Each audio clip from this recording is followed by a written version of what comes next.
안녕하십니까. 에이다 사달라입니다. 어제 조금 가격이 올랐다가 텔라를 제외하고는 어제 오른 만큼 다시 내려가고 있는데요. 뭐 하루 이틀 일이 아니잖아요. 장기 투자함에 있어가지고 일이 일비는 조금 피해야 될 사항이 아닌가 싶습니다. 오늘 할 얘기는 주제가 지금 이 영상을 보시는 분들은 과연 얼마만큼의 부자가 될 그릇이 되어 있는지에 대해서 한번 얘기해 보도록 하겠습니다. 코인판 하면 회자되는 사람들이 몇 명 있어요. 뭐 윙클보스도 있고 팀 드레이프도 있고 뭐 몇 명 있잖아요. 일단 그 사람들하고 우리하고 뭐가 틀리나 일단 그걸 한번 제 관점에서 한번 얘기해 보려고 그러는데, 윙클보스는 쌍둥이 형제죠.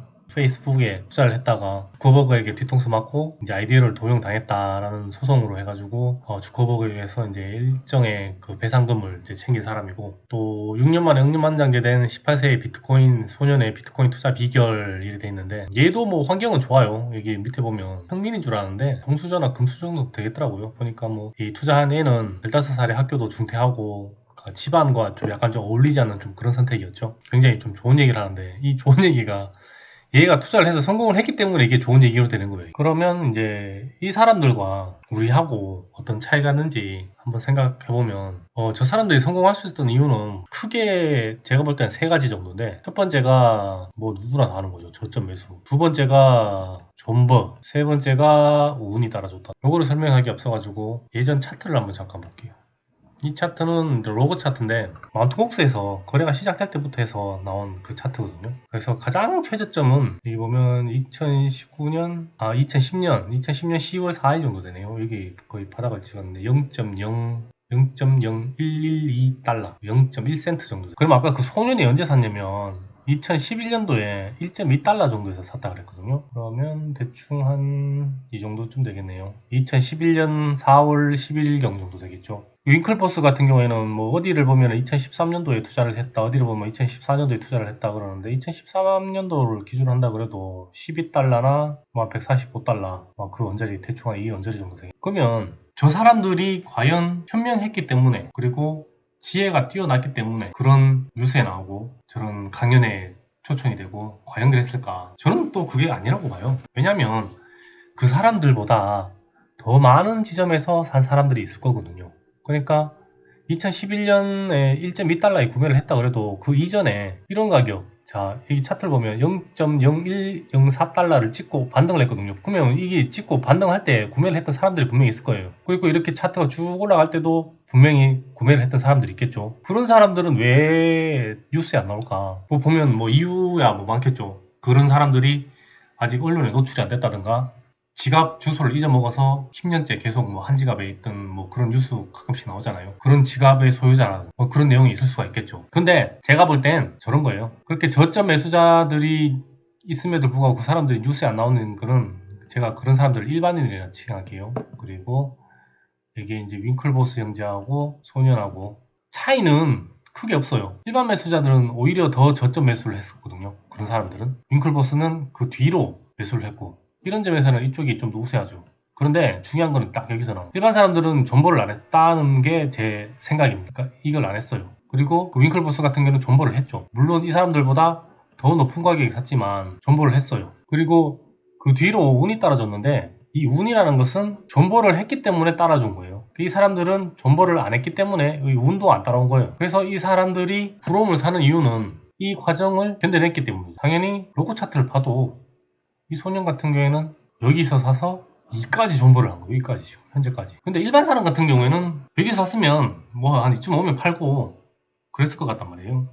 뭐 저도 마찬가지고. 그럼 이다를 보죠. 역사는 반복한다는 가정을 했을 때 여기서 산 사람들이 여기 때까지 존버를 할 수 있겠냐?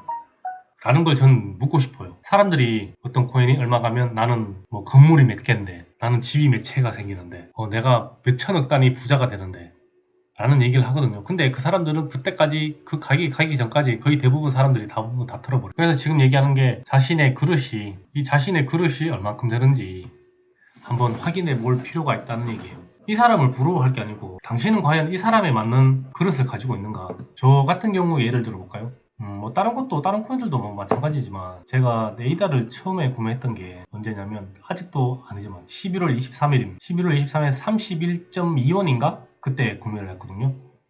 그래가지고 언제 팔았냐면 제가 요때 팔았거든요. 120원에서 한 140원 사이 왔다 갔다 할 때 팔고 하루인가 이틀 있다가 쫙 올라가더라고요. 미쳐버리는 거죠. 개인적으로 제가 처음에 비트코인을 알게 되었던 게 2012년 5월인가 6월인가 그때쯤 알게 됐거든요. 10달러 한 이때쯤 되겠네요. 이때도 뭐 이렇게 확 올라갈 때 좀 뉴스가 좀 나오고 그랬었어요.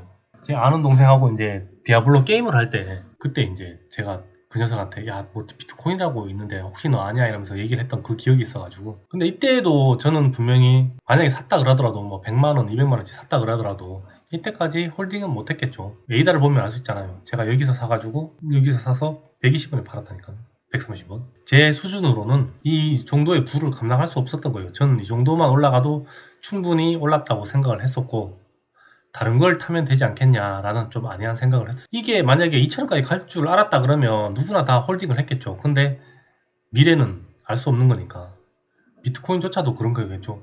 이때 샀던 사람들이 2만 달러 갈 줄 알았으면 이때 사가지고 20원, 30원에 사가지고 계속 홀딩 했겠죠. 근데 이걸 알 수가 없는 거잖아요. 그래서 제가 앞서 얘기했지만 이 부라는 것은 준비가 되어 있어야 된다. 준비가 되어 있고 그 준비가 된 만큼의 그릇이 그 사람에게 그만큼의 부를 가져다 준다. 라고 저는 생각을 하고 있습니다. 2017년 때 에이다 사건 이후로. 그래서 얘기를 마무리 짓자면 첫 번째, 존버 할 수 있나? 두 번째, 존버도 그냥 막무가내로 하는 게 아니에요. 제가 2017년 에이다 사건 이후로 가장 깨달은 게 존버도 그냥 막무가내로 하는 게 아니다. 그건 뭐가 필요하냐? 목표가가 필요하다. 이 목표가가 돼야지 그 시점에 가면 딱 털어버릴 수 있는 거예요. 딱 털어버릴 수 있는 거예요. 안 그러면 욕심이 생겨서 이 욕심이 다시 화근이 돼서 자기에게 칼날로 돌아오요. 칼날로. 그래서 그 목표가를 뭐 120원까지 잡으시는 분은 120원까지 잡으면 되고요. 1200원이면 1200원. 뭐 더 많이 잡으면 12,000원이면 12,000원. 12만원이면 12만원. 12만원 좀 힘들다고 봅니다. 개인적으로.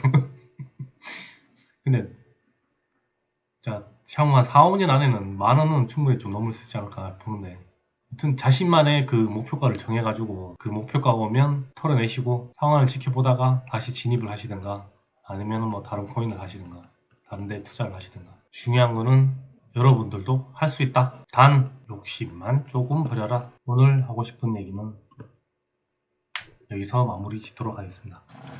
감사합니다.